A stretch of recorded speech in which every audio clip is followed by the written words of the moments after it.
Welcome, Taurus, to your end of the month reading. Okay, I'm doing a 3 card spread. And yeah. So I'm already laid out the cards and kind of took some time to look at your message and really kind of feel what's going on. Okay, so the first card, so we have past, present, and future, and then we have the bottom of the deck energy here. Okay, so please understand, time is not linear. Okay, roles can be reversed, energies can be reversed. This could be something you're dealing with, somebody you're dealing with, or it could be yourself. Okay, so apply it to how it actually resonates to your life. Don't make it fit. If you resonate, you'll know and you'll feel it. Okay. So we have the Six of Swords for the first card, okay? And it did come out in reversed, okay? Actually, all three of these came out in reverse, guys.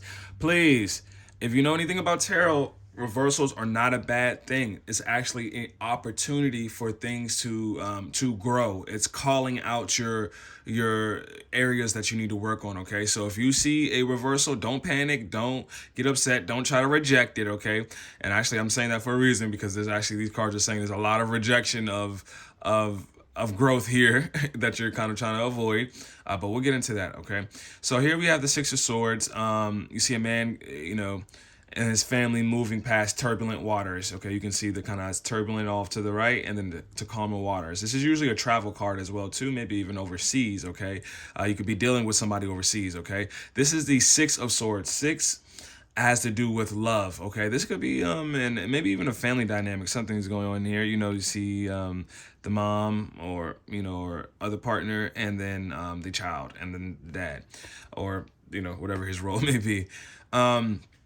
So when this card is upright, it means moving forward. Reverse, we can do the guesswork, or it's not guesswork, but the obvious on that you're not moving forward. You're remaining stagnant about something, and the fact that it's six, the number of love, maybe even in love or relationships or family dynamics here. You're not moving forward. You're not trying to resist. Excuse me. You're resisting the change of things that you need to move forward with, whatever that may be, however that may look like. That is totally up to you to really pick up on that. Okay, and these supporting cards actually continue to show the same consistent message of rejecting. The inevitable. Okay, the next card we have, which is actually one of my favorite cards. I know a lot of people who actually do know tarot or know about these cards and what they mean are probably like screaming like, bro, you're crazy. I actually love the Tower card because it's a card of transformation. It's I like to say, quantum leaping, hopping into new reality. So here you see two figures leaping from the castle of some sort because it's on fire. The divine lightning bolt hit their castle, their tower, and it is on fire. And the only way it was to jump. Okay, this is not like anything sharp right here. This is just the bottom of the building kind of crumbling. It's funny because we don't know what's below. We don't know if it's water. We don't know if it's more earth. Like, we don't know what they're actually really jumping into. And I think that's the whole point of a tower card. It doesn't matter. We just know if you stay in this tower, you're for sure your fate is sealed. So jump, okay, and move forward with whatever you're trying to resist. Please apply it to your situation. You know exactly what I'm talking about. Move forward with it. Okay, both these cards, that's how I know I'm repeating myself a lot, but that is literally what these cards are really saying, that you need to move into a new zone. Both these, you can tell that they came from somewhere and they're going somewhere. You can tell that's the motion of both of these cards, and the fact that they're both in reverse, you know that energy is present, but you still continue to stay put for whatever reason. I'm not sure if it's because of confidence. I'm not sure if it's because you don't think you're good enough or you're stuck in something toxic, but you need to move forward. That's the only way to receive the healing that you need, okay, and the healing that your heart is actually longing for. Okay, the next card we have is the five. Okay, so we drop right down to the six to the five. Okay, Five of Pentacles.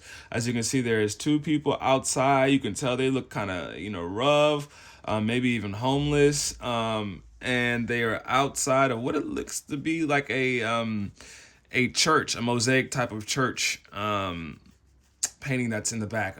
Sorry, I'm not sure you guys can hear me scratch my beard. But essentially, this is being left out in the cold. You're left out in the cold, and the pentacles have to do with money. I probably should explain this. This usually has to do with swords have to do with communication, intellect. So maybe there's something you want to speak up about, but you're not speaking up about it. That you know is a change. Okay, that needs to change. So the Pentacles is left out in cold. But the funny thing about this is, though, you're right on the other side. Okay, this is church is a beautiful place. It's actually a place to really get healing and refuge from the outside world. Okay, so you're right there. You're just right on outside of these church walls to receive healing and blessings when it comes to even maybe probably not maybe but your relationship with money as well too. Okay, but again, it came in reverse. You're not seeing the opportunity. You're not seeing the blessings that are right there in front of your face. You're not even looking at the fact that you can probably get warmth inside this church right here. And you guys, please, again, I know I'm repeating myself, but I must say it, move forward. Okay. Maybe trouble with finances. Usually this card can even reverse depict that like you're coming out of financial issues, but the supporting cards tell me otherwise, that you're still having financial issues. But please understand that your relationship with money and how you feel about it and your internal relationship with it dictates the outer relationship and what manifests and shows up in your life. So please understand, adjust what you feel inside. There could have been growing up, you could have grown up in a very low income housing or low income house.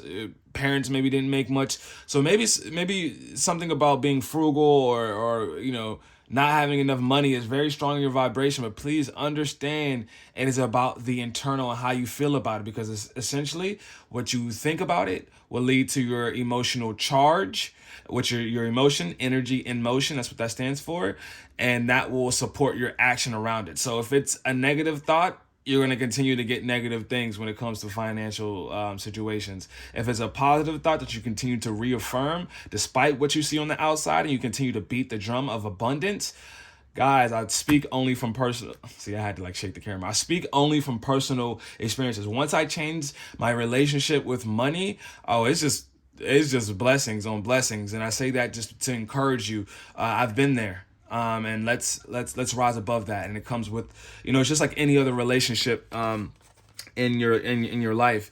You have to communicate, and it has to be healthy, and you have to be real about it, and look it right in its face to tackle any obstacles or issues that you're having with it. Okay, but again, like the church, keep coming back to it. It's like church presence here, and the reason why I say that as spiritual, something spiritual in relation, and this also means if it's not, your money is not good, you're spiritually poor, which is worse. Trust me, way worse than being financially poor. The fact is, because the bottom of the deck is the High Priestess. Okay. This is self-explanatory. She's a priest. She has knowledge. She has knowledge of the dark, knowledge of the light, and she knows how to fuse those together for overall comprehensive view of the spiritual world. Okay, the crescent, I believe that's a crescent moon, I guess, or maybe some type of no, that's not even a crescent moon. I'm not going to even say that, guys. Ignore that. But it's some type of figure here. But it reminds me of a moon, which talks about intuition as well too. No coincidence I said that. So this is something spiritual related. All these cards is having something to do with spiritual things. Okay. But as we take a look at that Five of Cups in reverse, I really won't go into detail about that. But it's another five. Five is a number of change. Something needs to change here. Okay. And no, sorry, they're calling me to talk about it. Essentially the Five of Cups, look, he's sad about something. He's in thought about something. You're thinking about something that you have to change the dynamic of in your personal life. Please change it and take heed of it, because look what's on the other side. Look what's right here. Your Nine of Cups, you're abundant, your wish come true, but it only happens when you readjust your relationship with your spiritual, your relationship with relationships in your life, and understand that you are separated 1 degree, 1 degree to safety. 1 degree, okay? Heaven and hell separated by 1 degree, okay, guys? It's only one perspective change to really bring you your 9 of cups, your wish fulfillment, okay? So that's what I got for you guys today. Taurus, I love you guys.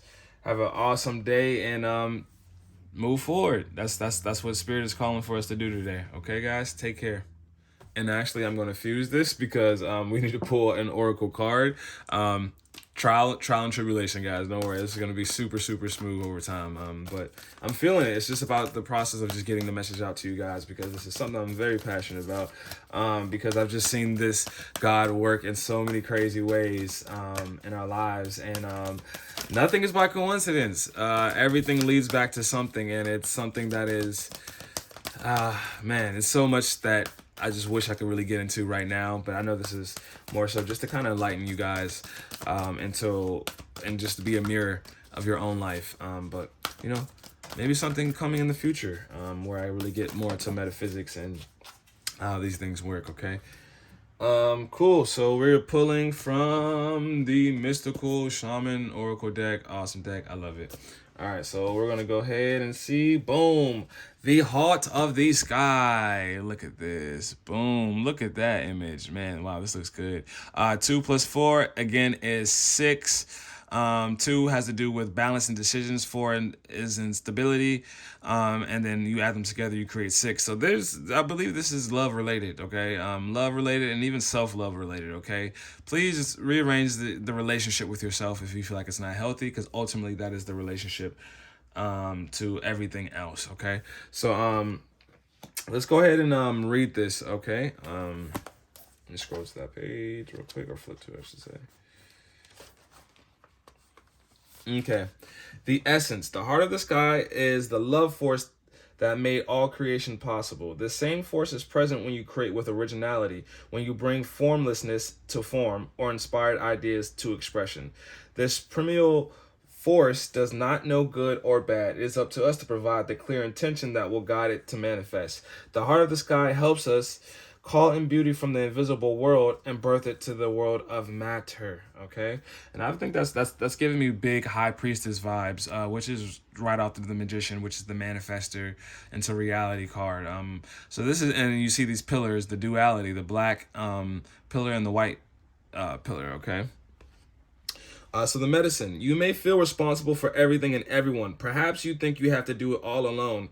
This takes you into a dark hole where you lose trust in the natural order of the cosmos. Shed your lofty sense of duty and recognize that this is a false prison of your own making. You can open the door and set yourself free in an instant. If y'all don't go in that church and get out the cold, you don't need to even be out there. It's a place of refuge right here for you. Please take it. I'm clear as day, guys. Spirit's clear as day. I leave a lot of things open to interpretation, and for you guys to even interpret it however you like. But there's a clear message saying that readjust your mindset. You have it. You have the sauce. You actually are the you're actually the High Priestess. But please stop lying down in spiritual poverty. Like, that's not where you stop rejecting the upheaval that you need to take, the dramatic change you need to make.